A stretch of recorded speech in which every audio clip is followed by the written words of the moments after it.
from Data Protection Act 2012, Act 843, and specifically if you go to section 16 through to 18, it's what some persons are quoting here. So it has to do with the privacy of the individual. Sure. It says a person who processes data shall take into account the privacy of the individual by applying the following principles: A, accountability; B, lawfulness of processing; C, specification of purpose; and D, compatibility of further processing with purpose collection. Then it talks about quality of information, openness, data security safeguards, and data subject participation. Processing of personal data, that is 18.1. It says a person who processes personal data shall ensure that the personal data is processed: A, without infringing the privacy rights of the data subject; B, in a lawful manner; and C, in a reasonable manner. A data controller or processor shall, in respect of foreign data subjects, ensure that personal data is processed in compliance with data protection legislation of the foreign jurisdiction of that subject where personal data originating from the jurisdiction is sent to this country for processing. And so that is the portion. In fact, there was a statement from a group, a CSO, Stranek, yesterday, saying that the EC must be called to order for putting this information out. And so that is what the conversation has been about. Others have also talked about the fact that, I'm someone, I don't want people to know my age. And so you put that information out. My ID number is also put out there. And those who have been defending the EC, they make reference to the Public Elections Registration of Voters Regulation 2016, CI 19 Regulation 25. They say that after the register has been certified, it shall be published in a manner determined by the Commission and shall replace any existing voters register. The Commission shall make available a certified copy of the register to the registered political parties and any person that the Commission considered necessary not later than 21 days after the register has been certified. And one will ask that, what can this data be used for, Winston? Well, lots of concerns have arisen as a result. On what the data could be used for. We've had persons say, for instance, that some person saying that, they went to the bank, they issued a check to somebody. The person went to the bank, and instead of the bank calling, so for instance, I issue a check to you, instead of the bank calling me, they asked you to come for my ID card as a show of the fact that I really sent you. And the fear is that if, for instance, I know your voter's ID number, I could actually, get my picture on your voter's ID number, because when you're going to be checking your voter's ID number, and as a result, use that. Or even in cases where, for instance, I am not, requested to, how do you call it? Show my picture. I could use your same picture, use that to actually withdraw money. And so there's that fear that some bit of social engineering could happen, and as a result, create some challenges for you. One of the things we're going to be doing is that we'll be finding out more from those who have lots of expertise within the tech space how this would really affect us. But it's now time for the Joy Business Minute, and it's brought to us by Consolidated Bank Ghana, CBG. We stand with you. Hello, welcome to the Joy Business Minute. It's brought to you by Consolidated Bank Ghana. We stand with you. My name is Darrell. Governor of the Bank of Ghana, Dr. Ernest Addison, is warning that rising debt stock could pose a major risk to the economy. The governor raised these concerns at the Monetary Policy Committee's press conference yesterday. Research firm Fitch Solutions is forecasting a slower depreciation of the cedi to the dollar next year. It expects the cedi to lose just about 3.1% of its value against the dollar. Its argument is that the nation's exports are expected to recover strongly next year. Meantime, it's emerged more money found itself outside the banking system in October this year than any other month in 2020. That's according to the Bank of Ghana's latest monetary indicators. And President-elect Joe Biden is expected to name Janet Yellen to lead the Treasury Department. If confirmed by the Senate, she will be the first woman to hold the position in U.S. history. And that's the Joy Business Minute, brought to you by Consolidated Bank Ghana. We stand with you. By 10 a.m., 5 million Ghanaians have you heard at least twice in the trotro, in the queue for Hajia's watching, and at the cocoa joint around the corner. So, have you heard that Airtel Tigo calls are free for 6 months? 6 months? Yes, you heard right. 6 months of free morning calls when you buy an Airtel Tigo SIM and make a simple transaction on Airtel Tigo Money. Share the news because Hong Kong no get leg. Get an Airtel Tigo SIM today. Airtel Tigo. Life is simple. From tabletop trader to supermarket owner, at Enterprise, we take care of life's uncertainties so you're free to make your dreams a reality. Dream big with us. Enterprise, your advantage. Jack, so When you said nam nechinamo, I make dry. Where the slow business, so they can't snap for Telatu in there and top up my money. That's why they feel Telatu. I go fit open Cowbank Snap account, make cash deposit and withdrawals, transfer funds, and even pay my bills right here. Say all you need to open an account is any valid national ID card and fingerprint. Am I the one you're calling Telatu? Hey. Telatu! Yeah, best snap you. Whatever you use your money for, you can get easier access to it with Cowbank Agent Banking. Enjoy faster and safer banking at any registered Cowbank agent outlets near you or where you see the registered Cowbank agent sign. Contact us toll free on 0800 500 500. Cowbank Agent Banking, your neighborhood bank. Cowbank, forward together. Coffee in your cup and joy on the set. The Super Morning Show is always the best bet on Joy 99.7 FM. Wow!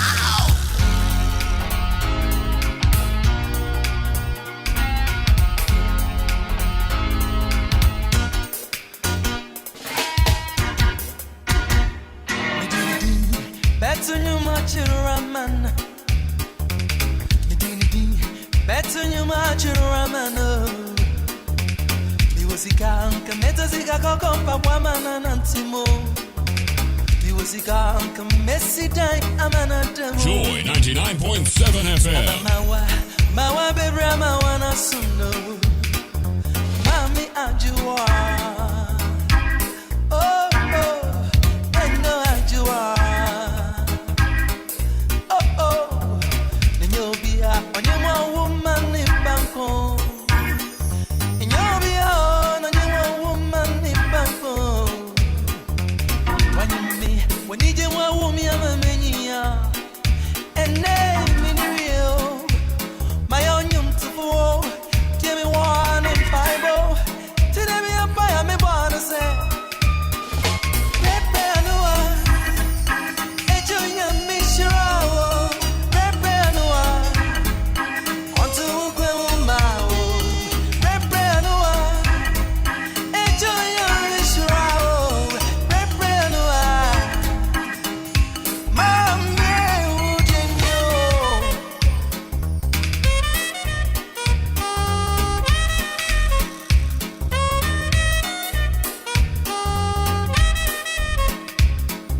In your cup and joy on the set. The Super Morning Show is always the best on Joy 99.7 FM. Bay data chiraman. I try one say, me tennis to Amazaria. Me was a gam kameto shay amana demo. Me wa wadi am kamesia basura amana demo. Afamawa. Mawa bebrema wana sumno Papa esiyama Oh oh Eje esiyama Oh Enyobia Awudi nisusumpa boni baumbayo Enyobia Awudi nisusumpa boni baumbayo Wayemi Abomi hubaya mamenyia Papa minibio My own yum to go, give me one in Bible. Today be a buy me wanna say. And that's a great one from Kojo Entry the Maestro. And we're told he's celebrating his birthday today. Happy birthday to you, Kojo Entry. We love you. But you know, paying taxes is an obligation to the state, and Consolidated Bank Ghana (CBG) is making payments stress-free. Simply dial *222# and pay your customs duties, Ghana Revenue Authority taxes, and Environmental Protection Agency, Ghana Standards Authority, Food and Drugs Authority, and levies for all other government services. You can pay at any Consolidated Bank Ghana Limited branch nationwide, or dial *222# on all networks to make payments. Use CBG to pay all your taxes for effectiveness. CBG is ISO certified. Visit www.cbg.com.gh for more details or call 0302 216 000. CBG, we stand with you. But Old Mutual Amazing Voices is back for season 2. The Pan-African TV talent search gives unsigned singing groups a shot at $100,000 US. And auditions are online, so if you're a group of 4, 6, or 8 and you sing gospel, pop, or R&B, the time is now to upload a 2-minute audition video to www.oldmutual.co.za/amazing-voices, and your name could be up in lights courtesy of Old Mutual. Entries close on the 26th of November 2020. That's just on Thursday. So visit any of our social media pages at Old Mutual Ghana for more information. Old Mutual Ghana provides life insurance and pension services. But you know, Ghana, you inspire us. Now, in the beginning, children in her community used to walk to school. Today, not only are her bamboo bikes making it easier for children, Benis Dapa employs many women as well. Ghana, in APSA, this is Africanacity. Africanacity is our inspiration behind who we are and what we do. It's our commitment to helping people find a way to get things done. We love Africanacity. To find out more, visit apsa.com.gh.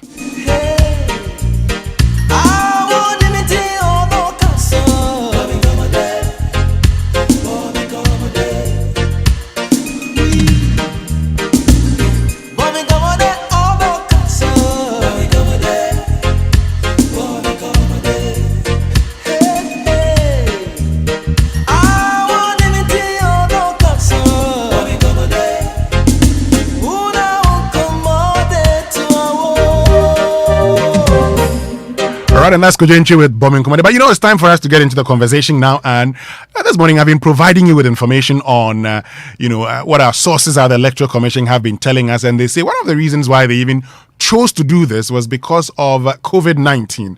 We'll get more information, from all of that, because the EC has been telling, our sources at the Electoral Commission have been telling us why they went for this. But this morning, we've been joined by Desmond Israel, who is a lawyer and privacy InfoSec practitioner, lead consultant at Information Security Architects Limited, and member of the International Association of Privacy Professionals.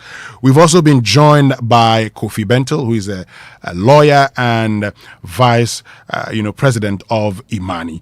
They've both joined us on the phone. Gentlemen, good morning. Thank you very much for joining us. Good morning, Winston. And good morning to my senior colleague. Great. So let me start off with you, Desmond Israel. Now, first of all, since you're a lawyer also, from a legal point of view, has the Electoral Commission done anything wrong in publishing, voter details online? Well, my position has been the same over the weekend. I actually wrote on it on my page before. If you look at the laws that were empowering them, then you would say no, they have not done anything untoward as against the position of the law. However, being a practitioner too, the part of the law that requires you to apply reasonableness, in the means that you choose. So even though the law says pick a manner by which you do this, you would have to determine if that manner would ultimately impact whatever you are doing and the persons involved. So in this case, the data subject, you and I, whose data are being published. So you have an exemption under the Data Protection Act, which sort of clothes you with that opportunity as a regulatory authority to do what you have to do for regulatory compliance or for regulatory purposes. But I seriously, I'm of the view that there's a huge technical flaw in the approach that the EC takes. And just to whet your appetite, I've actually played with the data set. I mean, from yesterday when I had a hint that I would be talking to Joy, I started playing with the data set. And for those who think that the age and the location mean nothing, it's unfortunate. It means a lot. We'll come to you. I mean, would come to you and find out how you've been able to play with it. But let me get to Kofi Bentil, because, there's been lots of questions. People have talked about exemptions. They've made reference to the Data Protection Act. Kofi, from that point of view, looking at the Data Protection Act, and people have made reference to Section 20, for instance, subsection 2 and 3, that says that unless otherwise provided by law, a data subject may object to the processing of personal data, and subsection 3 that says where a data subject objects to the processing of personal data, the person who processes the data shall stop the processing of the personal data. I mean, from a legal point of view, in going through the Data Protection Act, is there any indication from the Act that the Electoral Commission cannot publish, the voter register online the way it did? Very well. So your question is there an indication that they cannot do so? Exactly. There is a bit of legal interpretation we have to do here. Now, the indication is not expressed.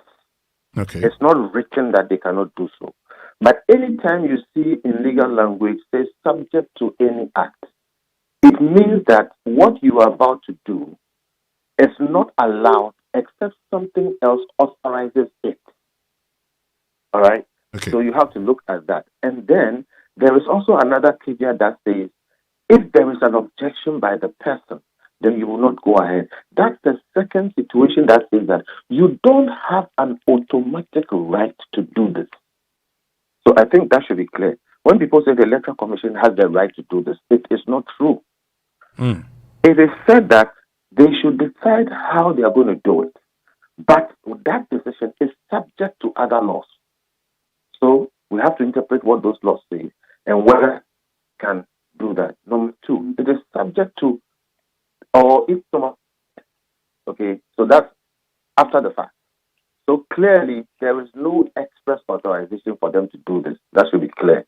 Now, here's the second point. Okay. You can have the legal authority to do something, but the principles of thought in law is that when you do something, even if it is legal, and that thing causes somebody any damage, that person will have a claim in tort against you. So that should also be clear. Even if the government makes a road near your house, they have a right to do so. But if in the make that road, they cause or do anything that later causes you trouble, you will have a case against them. What should be clear is that what the EC has done has exposed the EC to a lot of, legal questions. And the question is, was it necessary? If you look at the way the law was couched, it requires the EC to exercise a lot of caution and careful discretion. Caution and careful discretion. Now, it is quite clear that the EC did not intend to put this out. It was a mistake, and they have had to pull it down. That is evidence that they did not exercise the necessary caution and careful discretion. Well, talking about pulling it down, the EC says that they want to do some modifications to it, and they seem to not have a problem with uploading it. They say they are modifying it, and then they'll bring it back. The problem with sometimes the things the EC says is that they assume we are all naive. All right, they assume we are all naive. In the sense, we managed just publish a small paper about the EC's transparency issues. And the point we are making is that, look, clearly, if anybody who knows ICC is this, using Google Drive the way it was done, clearly this was not intended.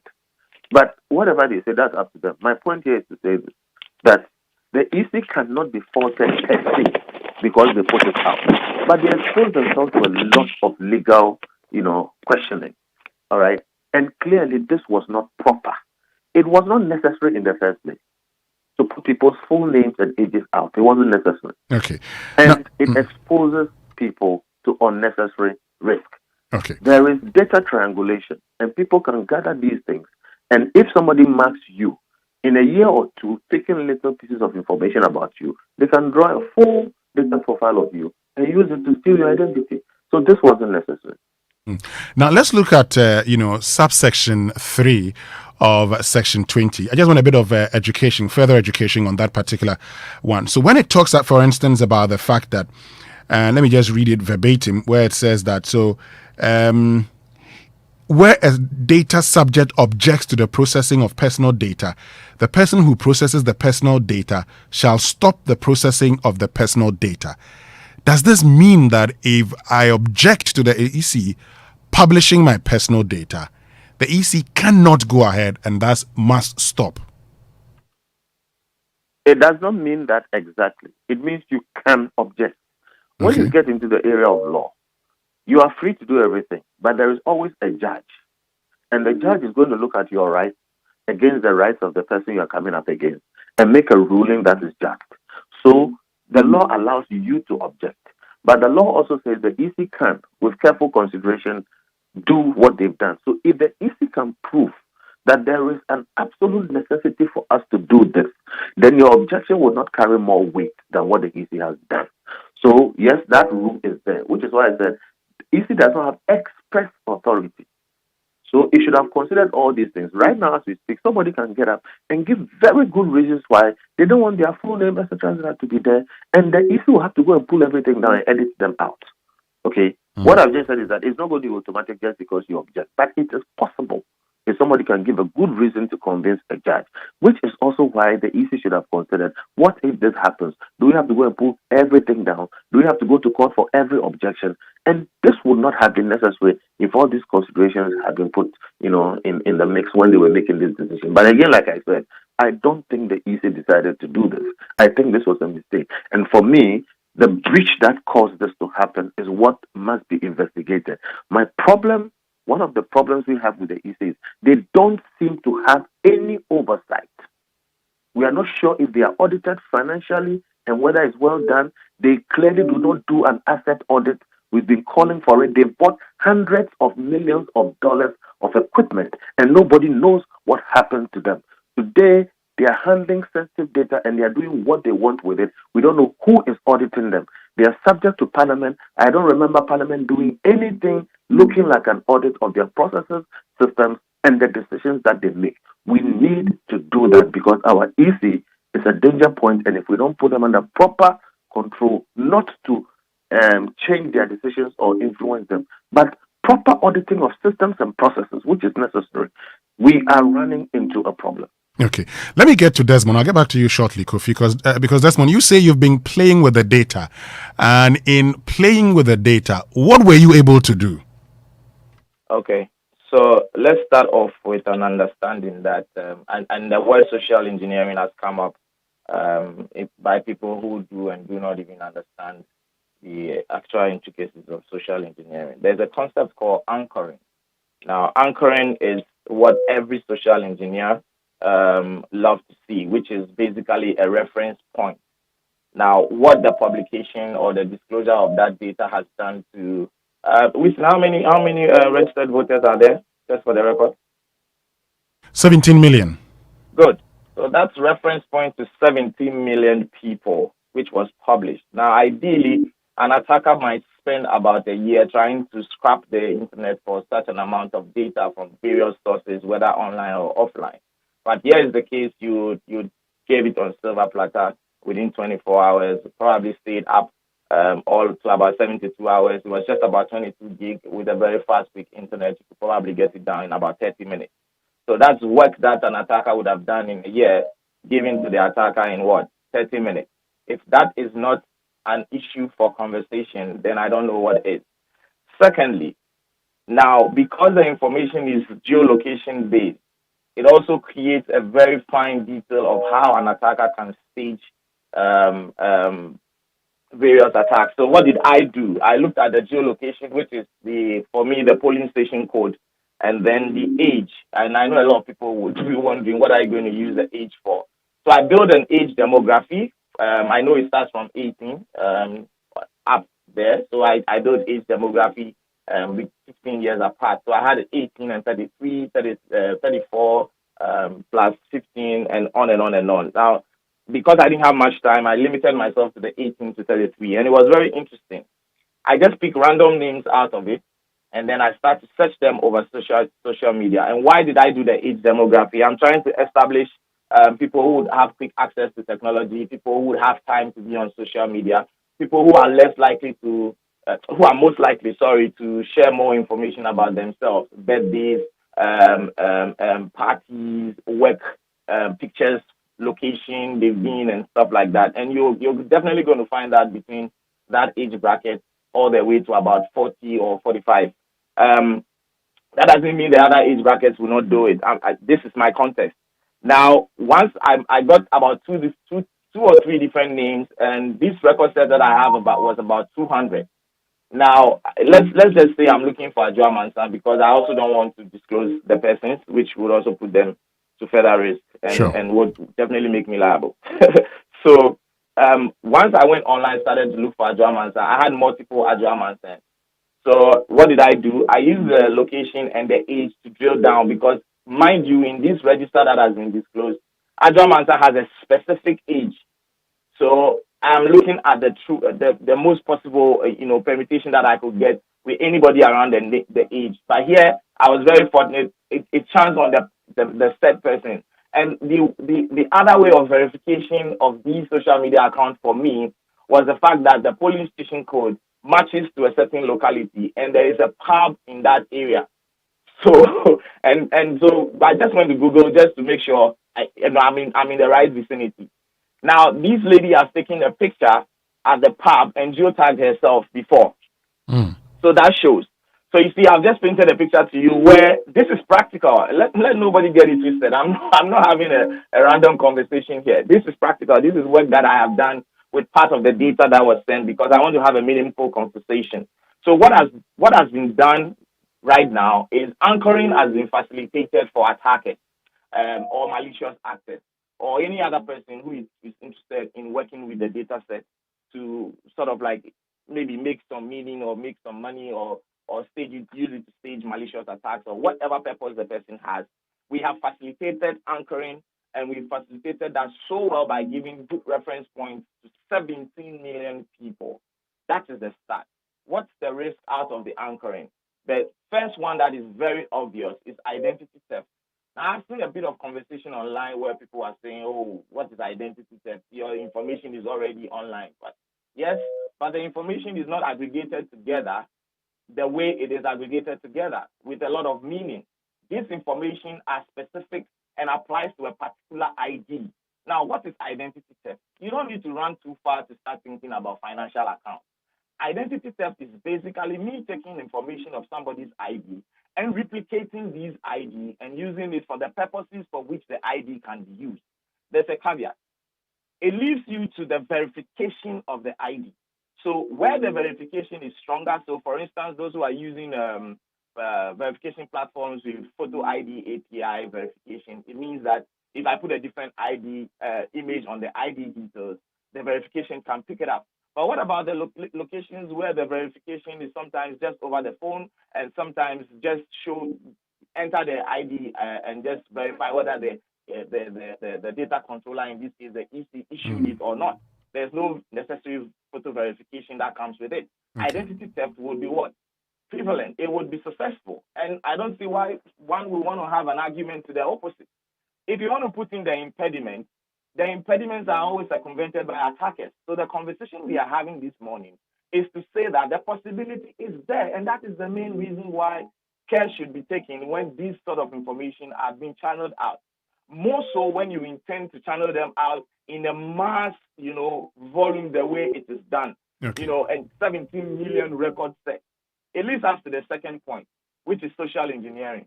Now, this will happen in various means, and I know my social engineers would be smiling by now, but you can have baiting, you can have phishing where the attack is via emails, you can have smishing where the attack is via text messages, you can also have vishing where the attack is coming via voice.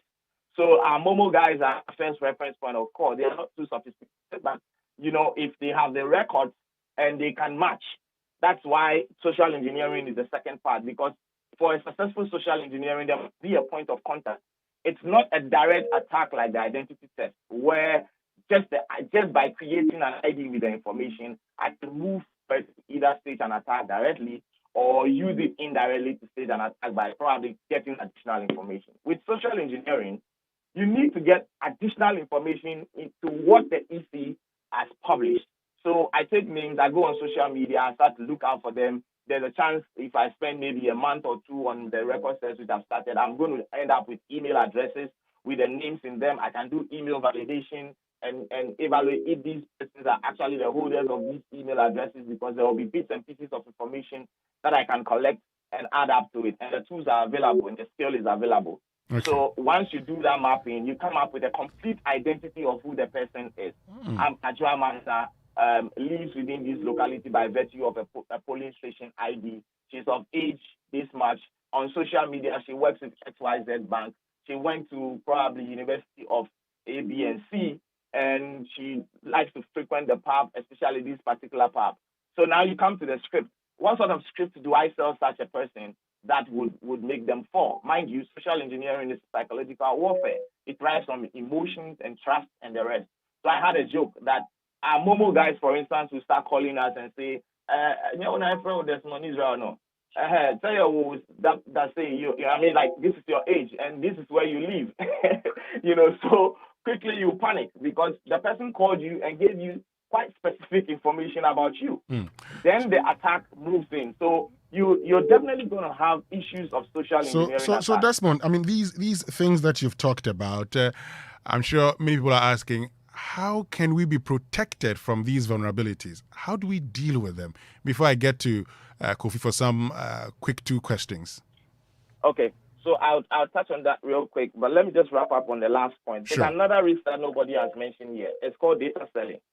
70 million record searches are made available for people who can now do data scrapping out of it and build their own database.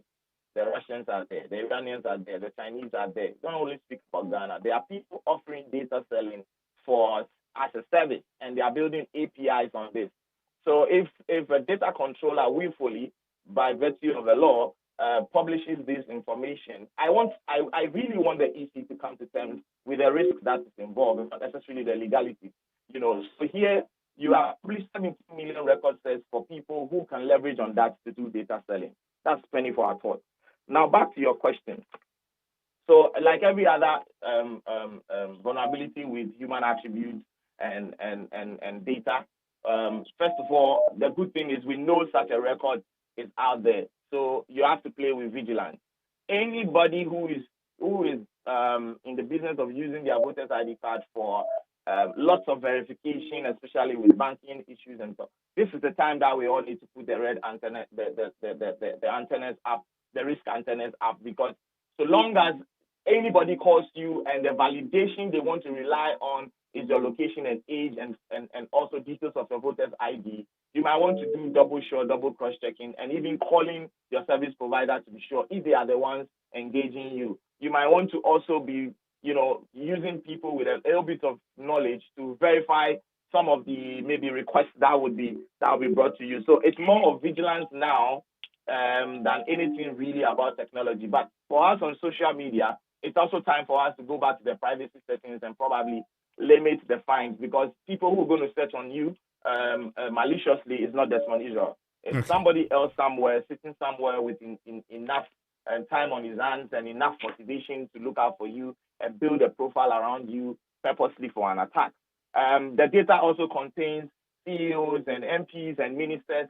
So for the phishing elite, and they will be going for what we call whaling. They will be staging specific attacks for people of influential positions. So yes, if you have a lot of digital footprint, this is the time for you to sort of like limit the access to this information, especially via social media, and also being vigilant about people wanting to verify your identity or verify services or asking you to verify services based on your voter identity.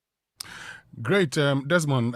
So just hold on. I'll get to Kofi Bentil. 2 quick questions for him, and then I'll get back to you so we wrap up, this conversation. Because Kofi, some of our listeners have been sending questions to us. They say that they've been asking questions on Twitter and others. They say that, look, so the law says your name must be published in order for you to vote. So if you object and you're removed from the list, are you not disenfranchising yourself? Not at all. Your name does not have to be published in order for you to vote. Your name has to be in the register in order for you to vote.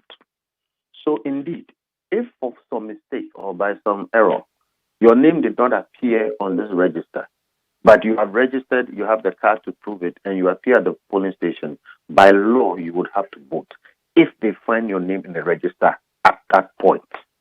So the register is part of the process, but it is not by itself a determining process, which is to say, if you are not here, then that's it. A determining process, the thing that makes you vote, is for you to have the ID and for your name to be found in the voters' register at the polling station.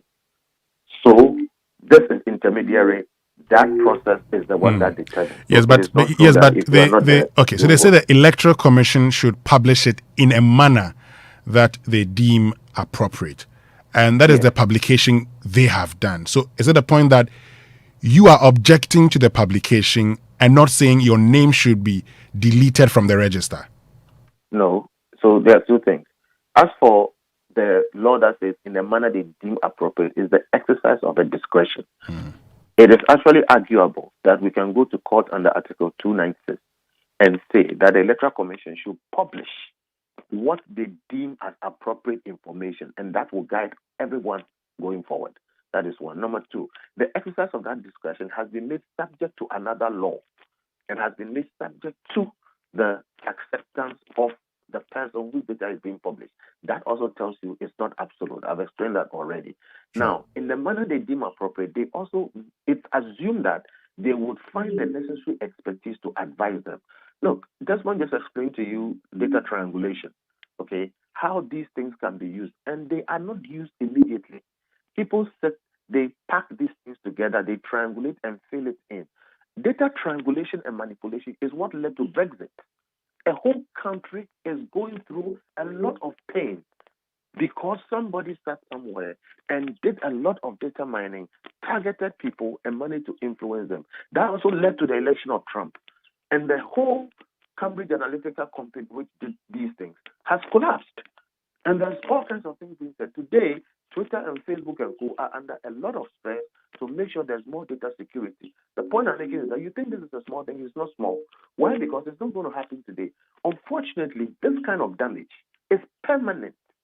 Even where EC has taken down the information, those who have downloaded it, they know your name and your age, etc. Your name and your age, your name can change, but your age will never change. So the damage is permanent. And these are the things that the law says as you deem appropriate. So you as the institution should go through what you need to go through to get the proper advice and make sure you are not going to make a mistake about some of these things. And clearly, the EC has breached every rule in the book on this one. Yes, they've taken it down, but like I said, those who know your age now, they know it, and that will never change. Okay. So they need to be more careful because, like I keep saying, I worry about the processes that led to this breach, and I worry about who is auditing their systems and processes. Great. So, Kofi, from our checks with the Electoral Commission, it looks like they will put it up again. What would you advise be done? Based on all you've said, you think the Electoral Commission should not upload it again and leave things as they are? I've always been an advocate for publishing the voters register, and I will go further and say I think it should be on a website that is searchable, and I also want there to be continuous registration so it can be updated every month. But you don't need to put out people's names and ages to have that information out there. That is what the voters ID is for. So the Electoral Commission should go ahead and get the proper advice and publish the information in a way that is proper after the necessary consultations and after the necessary advice and technical information is gotten, not to expose themselves to unnecessary risk. Now, that does not require putting people's ages and full names, etc. there. And I don't think they should repeat it, or I don't think they would repeat it. If they do, they have exercised their discretion, and the rest of us will decide what to do. When you are giving in the law the power to exercise a discretion and you are not a judge, you have to publish for the whole country to know how you are going to exercise that discretion. The Electoral Commission should have had the necessary legal advice to know this and to have made those publications before doing things like this that all of us will complain about. Well, thank you very much, Kofi Benton. Let me ask you the same question, Desmond. What do you advise the EC does at this point in time? Should they publish it again or maybe stop it totally?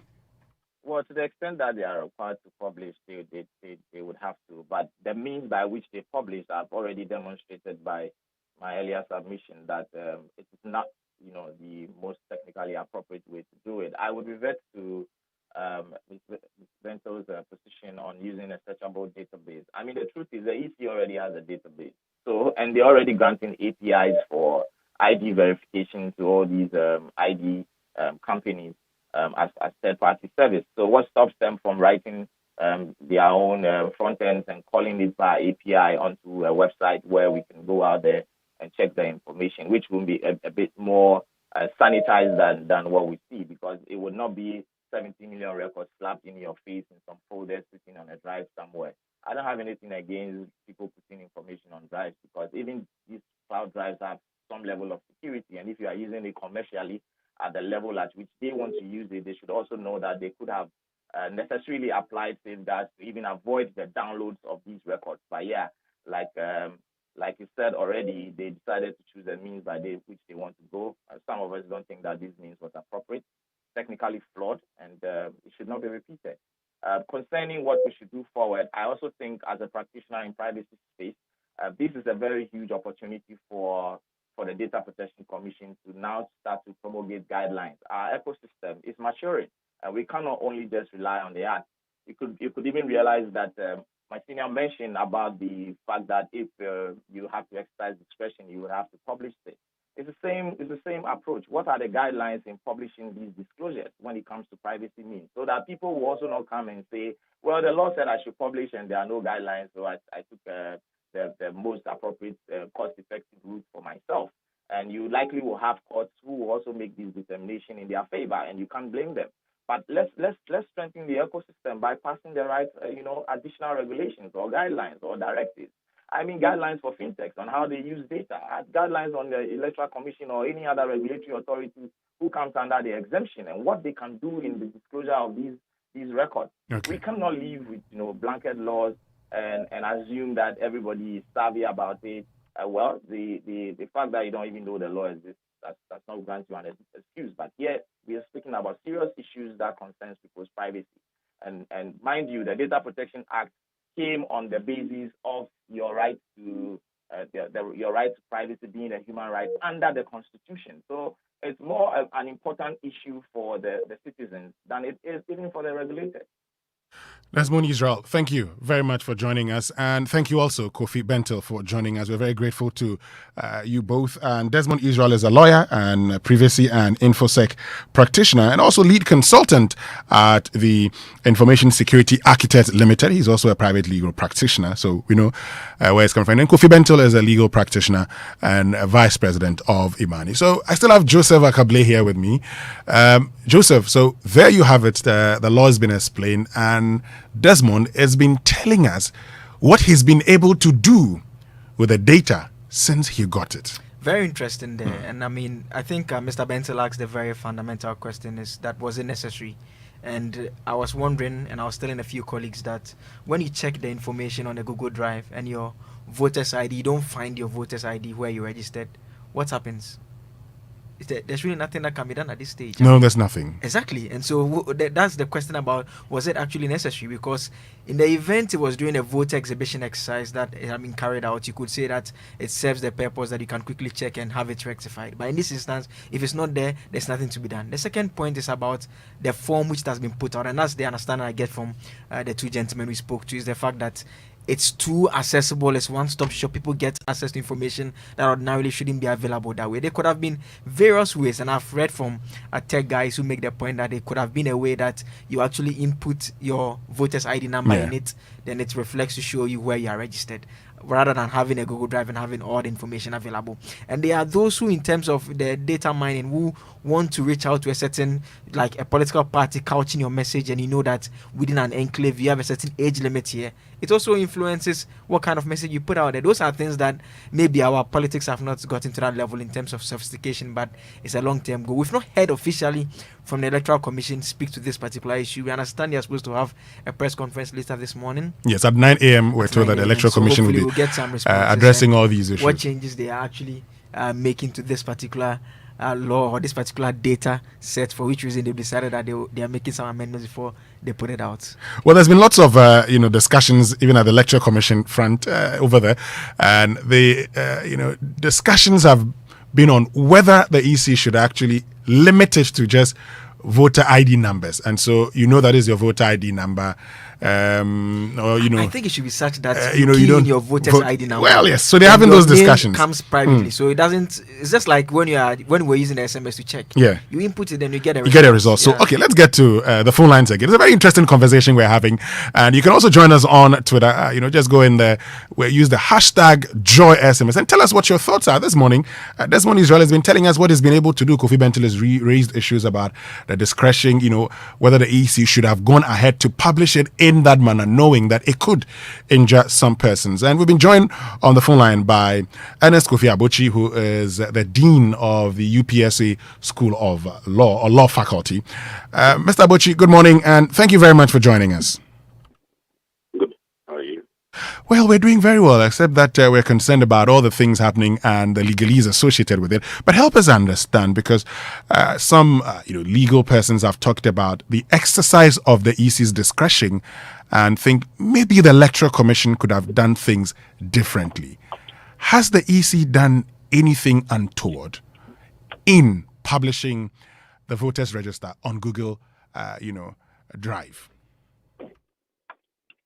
Well, that's my opinion. My opinion is the EC has not done anything wrong per se in the publication. So the publication itself is not wrong.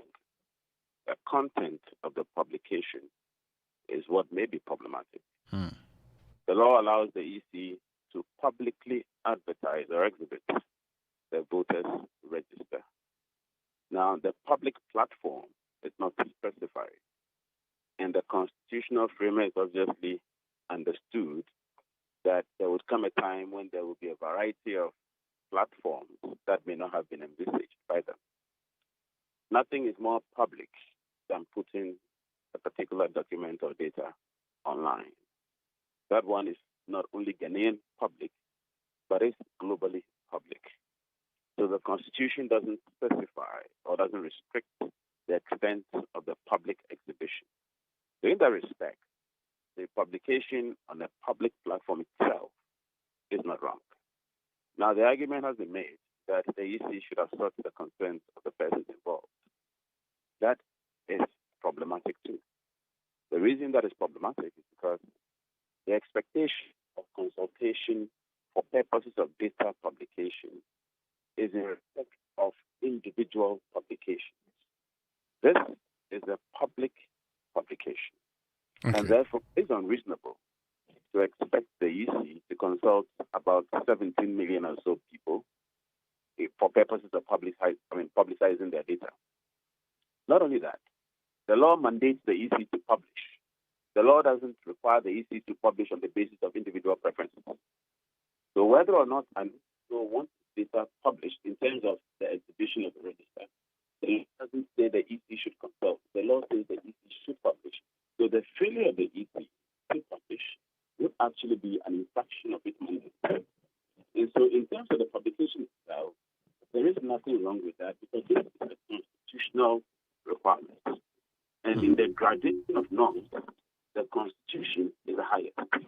Okay. So where there's a seeming conflict between a constitutional requirement and a statutory requirement, every law student knows that the Constitution prevails. So that's not really an issue.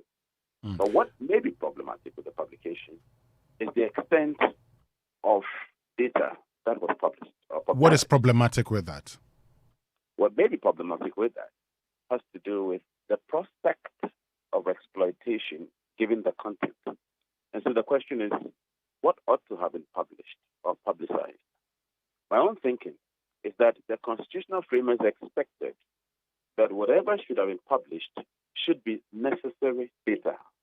In other words, what information does one require for purposes of that person knowing whether or not his name and whether or not he's registered for purposes of the upcoming election? And so if the information published is beyond what is necessary, then it would appear that discretion may have been exercised rather problematically and rather wrong. So I think the argument that the location of people's residences can be, as it were, ascertained from the content of what has been published is worrying. So could the EC have just published the names of people who registered? And could that be satisfied? Could that satisfy the requirements of people that they have registered? If the answer is yes, then the EC need not have published the police stations exercise from which people may have registered. In other words, if my name alone would be sufficient for me to know I'm likely to be a registered candidate for purposes of the upcoming election, then there was no need to publish the additional data that could be exploited for purposes of people knowing my whereabouts and people exploiting that for whatever purposes that may be untoward. So I think that is the only problematic aspect of the publication. Otherwise, I don't really think there's something. And so, for those of us who have our details published who are unhappy, legally, are there any avenues for us where we can take the EC on? Well, as I indicated, EC has a statutory mandate to do it. In the exercise of that mandate, they may have published or publicized rather not illegally, but rather improperly extra content. I think invariably, yes, if you do bring a matter before the High Court and you are able to convince the High Court that the publication was wrong, the EC may be forced to retract. But the question is, to what end? Because even if the EC is forced to retract the additional content, maybe the additional content we have already been seen. It's already in the public domain, so not much can be done on that. The only argument in this respect could be that because this is on an e-platform and therefore is globally accessible and it remains unless removed and people can use it any time, even when you remove it today, you may still have service. Maybe that could be an argument that could be listened to and maybe the purpose for the High Court. We lost you in the last part. If you could kindly repeat your last sentence, talking about that's an argument that could be made. Yeah, we lost you there. Right. Now, just that perhaps because this is on a public platform, a global platform actually, not just public, but global platform, and because it can be exploited any day, its continued presence on that platform is one that could be destructive. And so the argument could be made that even when removed today, it may have served a purpose. So that could be a powerful reason for which a case can be brought before court. Interesting. Kofi Abochi, thank you very much for joining us. We are very grateful for your insights. So Kofi Abochi is the Dean of the Faculty of Law at the University of Professional Studies in Accra. I still have Joseph Akable with me. And so, Joseph, there you have it. Legally... The general consensus is that, the law allows them to publish, but as to whether they should have put all those details there. And Desmond has been able to prove what he can do with that data. He's just shown us what he can do with the data. Very interesting. Very interesting. He's shown us what he can do with the data. And Desmond's reference to request for your ID number. There are some instances where you are doing a certain transaction that they simply just ask for your ID number on the phone. And so they don't have the access of the picture to just check whether you're indeed a person that you are. And so they just have to ask for your ID number. You just mention a number and they move on. And so that is also a major issue that you could use it for. In terms of the identity theft issue also, he made reference to it. And so at the EC, we are looking forward to hearing from the Electoral Commission as to what is the justification for this and whether or not they intend to, in terms of, they've pulled it down, we are told, you said, it will be back again? Well, based on the last conversations we had with the Electoral Commission, it looked like it was going to come back. But, of course, the plans could change. And so the EC may publish it in a way where only you can access your data. But as it stands now, for those who have downloaded it, they have it. And they can do lots of things with it. But, like Desmond said, now that you know that your information is out there, just be vigilant. Vigilance is key. When, people are calling you. When someone calls you and tells you that you are Winston Amwa, I know your age and that you vote here. No, you have to take your time. You have to take your time. You have to take your time. So, Joseph, we have to hear from our discerning listeners. They should be telling us what they make of all of this. I mean, having listened to Desmond, Kofi Bentil, and Kofi Abochi, what's their view on all of this? Do they still think that, their privacy, has been evaded as a result? And are they still concerned that their personal data is out there? You can give us a call on 0302-216-541, 0302-216-541, and then 055-1111-997. So the phone lines have been activated now. Let me get onto the phone lines and get to hear from you. Hello, good morning. Good morning. Yes, please. Your name and where you're calling from, so you can share your thoughts my name about is I'm calling from Tema. All right, Kofi, go ahead. Share your thoughts with us. Well, it's interesting how data is published in Ghana. There was a time where the Electoral Commission actually published data of people. You know, they gave it to a certain company, and then it became a whole issue that people's data were given in that manner. And you journalists never followed up. So, I mean, they have the courage to do it in this manner. Let me tell you something. All of these things happen because people are not employed through the right processes in Ghana. Just as Desmond Israel mentioned, you can clearly see that he's a professional, but he will never get the job because he doesn't know anybody within EC or he's not a politician or blah, blah, blah. Okay. That is very bad because let me just make this point before I go on. Sure, the do. point I'm making is very important because we have various forms of publishing data. Myself, I am into information technology, okay? I also know all of these data mining things and how to publish data. How do we publish this data? As I said, you have the API already developed. So what do? If indeed you have people who are technically inclined or professional to do this, you don't have to go and put these things in any folder. You can simply give us a platform, a searchable platform, where I just key in my ID number and then it pops up that I know. Thank you very much, Kofi, for joining us. Let me pick more of your thoughts. We're picking 5 thoughts so that we could bring you Manifesto Tracker today. Hello, good morning. Yeah, good morning. Yes, please, your name. Yeah, my name is Thompson. All right, Thompson, go ahead. I need a little education. I'm a bit confused. Okay. I thought Google Drive is not an open platform. Please educate me. Well, it's an open, the link was shared, and so all of us could go there. I mean, I went there, other persons went there, and then they downloaded. There is a link was shared. Yes, a link was shared. Yes, a link was shared. You access that link. Yes, you access it. Yes, you can access the document. Yes. Okay. I understand now. Okay. Thank you very much. I'm most grateful. Thank you very much, Thompson, for joining us. Also, you can also join us 0302 216 541. Hello, good morning. Kindly reduce the volume on your radio set and tell us your name. Yes, then you could, share your thoughts with us. Yes, I'm this Benimo. I'm quite taken aback this morning by the revelations that have been made with regards to data. At the moment, it looks to me as if the harm has already been caused. But you see, if someone takes the EC on in court, the good thing about it is it serves as a reference point. In the near future, when they are making such decisions, they will be able to make decisions that will know to the benefit of all of us. When we did the registration and we were done, they introduced a USSD code. That is the code that you could dial, and then you could check whether your name was in the register and all that. They could have just come up with just a simple click or a simple USSD code so that when I'm checking the data, I would check only my data that is related to me and not the mass data. We have been put in a mess, and I think that everything aside, the issues will listen. They shouldn't be political. They should listen to the people. They should listen to the experts. Thank you. Okay. Thank you very much for joining us. Let's pick more of your calls and your thoughts on this particular issue. Hello, good morning. Yes, hello, good morning. How are you? I am fine. How about you? What's your name? My name is Kojo. Right, Kojo, go ahead.